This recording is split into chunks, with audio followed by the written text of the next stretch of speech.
안녕하십니까. 요셉 기도에 오신 여러분들을 진심으로 환영합니다. 오늘은 여러분들과 결핍의 축복이라는 제목으로 말씀을 나누겠습니다. 다 함께 하나님의 말씀 요한복음 2장 1절에서 5절까지 읽겠습니다.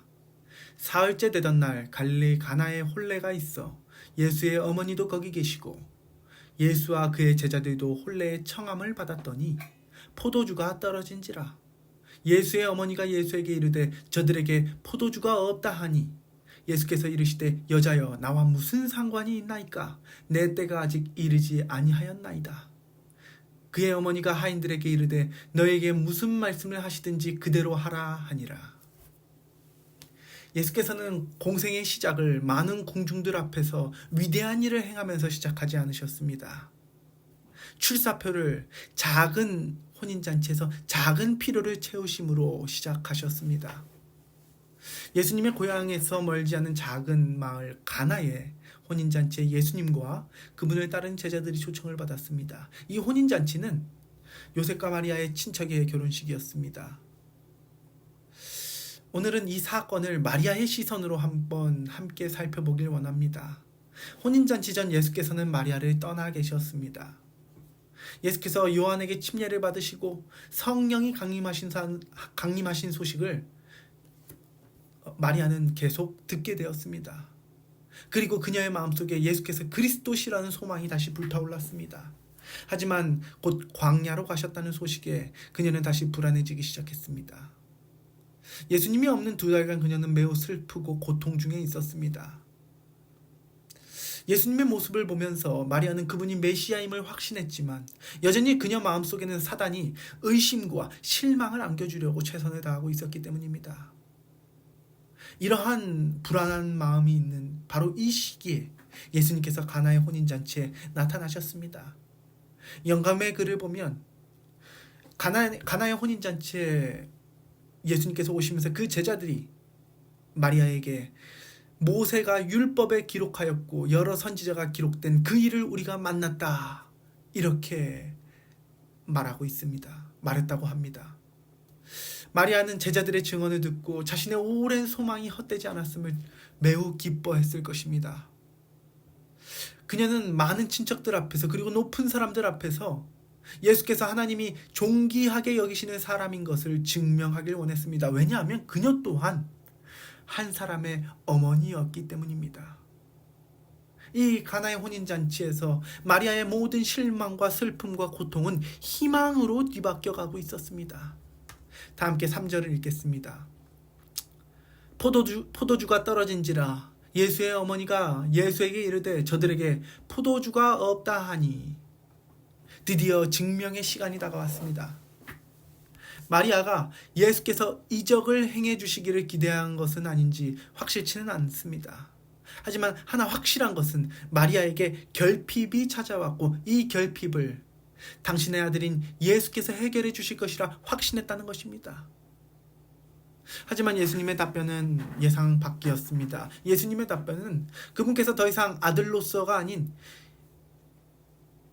매일매일 하나님의 지시를 받는 하나님의 아들로서 삶을 살아야 함을 분명히 나타나셨습니다. 하지만 그 뒤에 마리아의 행동은 저에게 아름다운 믿음의 고백으로 느껴집니다. 그의 어머니가 하인에게 이르되 너희에게 무슨 말씀을 하시든지 그대로 하라 하니라. 이 이유의 결과는 우리가 너무나 잘 알고 있듯이 물이 포도주로 변하였습니다. 이 기적 이후에 마리아의 마음이 어땠는지, 어떤 심경의 변화가 있었는지 성경과 예언의 시는 정확하게 말하고 있지 않습니다. 하지만 저는 확신합니다. 마리아의 슬픔과 절망과 실망은 기쁨과 환희와 감사로 변했을 것입니다. 우리가 다시 한번 되돌아보자면 마리아에게 포도주의 결핍은 축복이었습니다. 포도주의 결핍은 마리아의 믿음의 고백을 낳았고 마리아의 믿음의 고백은 마리아의 평안과 확신이라는 축복을 낳았습니다. 결핍은 축복입니다. 결핍이 무엇인지를 알려면 우선 결핍의 기원을 살펴보아야 합니다. 다 함께 최초의 결핍을 함께 찾아보겠습니다. 과연 결핍, 이 부족하다라는 것이 어디서부터 유래했는가?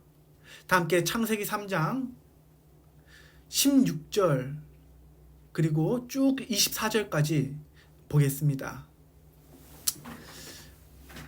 또 여자에게 이르시되 내가 내게 임신하는 고통을 크게 더하리니 내가 수고하고 자식을 낳을 것이며 너는 남편을 원하고 남편은 너를 다스릴 것이라 하시고 아담에게 이르시되 내가 내 아내의 말을 듣고 내가 내게 먹지 말라 한 나무의 열매를 먹었은즉 땅은 너로 말미암아 저주를 받고 너는 내 평생에 수고하여야 그 소산을 먹으리라. 땅이 내게 가시덤불과 엉겅퀴를 낼 것이라. 내가 먹을 것은 밭의 채소인즉 내가 흙으로 돌아갈 때까지 얼굴에 땀을 흘려야 먹을 것을 먹으리니 내가 그것을 취함을 입었음이라. 너는 흙이니 흙으로 돌아갈 것이라 하시니라. 쭉 넘어가시고 22절부터 다시 읽겠습니다. 여호와 하나님이 이르시되 보라 이 사람이 선악을 아는 일에 우리 중 하나같이 되었으니 그가 그의 손을 들어 생명나무 열매도 따먹고 영생할까 하노라 하시고 여호와 하나님이 에덴 동산에서 그를 내보내어 그의 근원이 된 땅을 갈게 하시니라. 이같이 하나님이 그를 쫓아내시고 에덴 동산 동쪽의 그룹들과 두루 도는 불칼을 두어 생명나무의 길을 지키게 하시니라. 아담과 하와는 범죄의 결과로 저주를 받았습니다.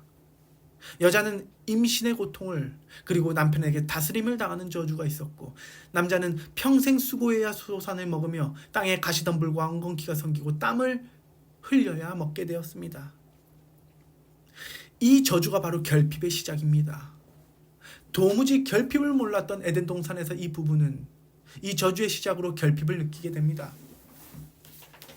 여자는 임신의 고통으로 편안한 출산의 결핍이 시작되었고 남편에게 다스림을 당함으로 지위의 결핍이 시작되었습니다. 남자는 소산을 먹기 위해 편안한 삶의 결핍이 강요되며 가시덤불과 엉겅퀴가 생김으로 땅의 지배권의 결핍이 시작되었습니다. 정말 끔찍한 저주가 아닐 수 없습니다. 하지만 영감의 글 부조와 선지자에서는 이 부분을 이렇게 묘사하고 있습니다.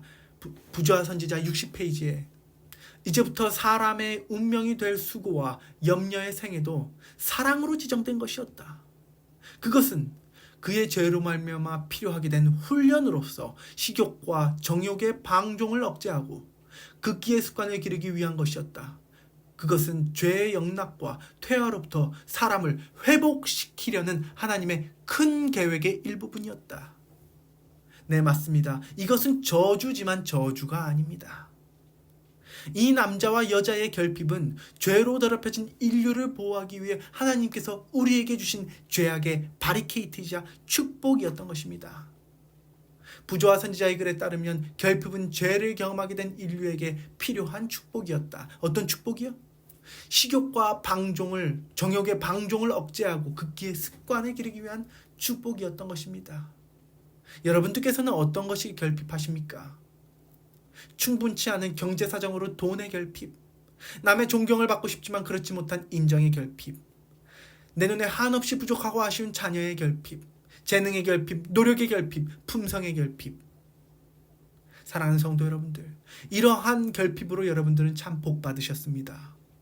부족함으로 모든 것이 완전하신 분을 바라볼 수 있지 않습니까? 결핍을 채우면 행복해집니까?